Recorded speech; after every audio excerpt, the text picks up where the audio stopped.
I chose to specialise in gum because I think it's a really great specialty to encompass quite a lot of things that I was interested in. Gum is a really nice combination of complex medicine, Sort of infectious diseases, public health. You get the whole world as your patient cohort. We work with a really diverse population of patients as well as healthcare staff. And it's a specialty that really values communication as a skill set.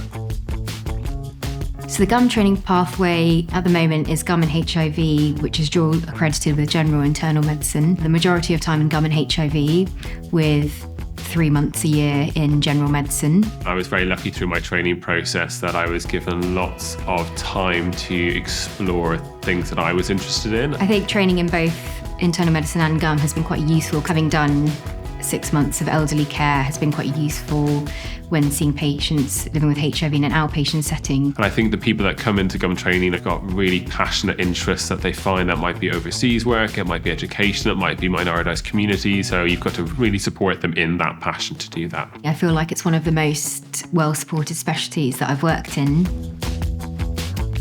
So my working week is very varied. So I do a day of research every week. I get to work on drug trials and on vaccine trials. So I work in gum clinic for the majority of the time. Lots of chronic symptom patients. Acute infections. Patients who might have something like neurosyphilis. Things like antenatal HIV, genital dermatology clinics as well. I've got my regular HIV clinic, which is lovely because I get to follow up the cohort of people I've been looking after for quite a few years now. So looking after people with advanced HIV and sort of complex medical problems.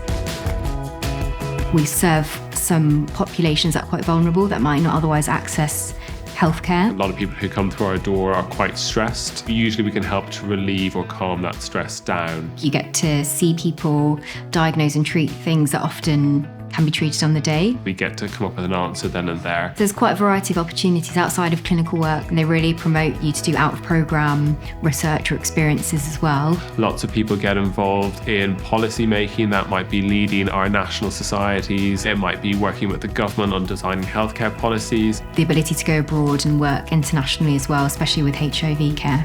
I think my career highlight was the Mpox outbreak in 2022. We diagnosed one of the first cases here in the UK.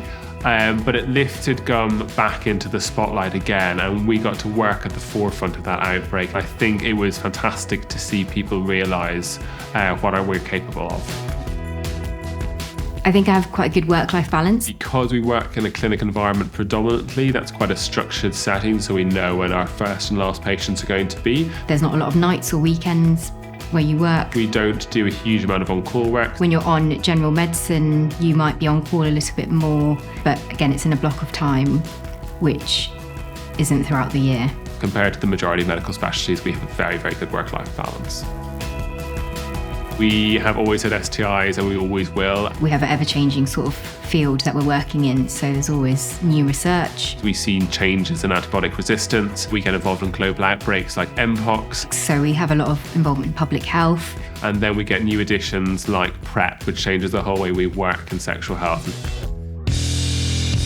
I feel like I have made the right decision to specialise in gum. I'm really excited about being a consultant and future of gum and HIV. Every day challenges me. There's no day I don't walk away where I haven't learned something new.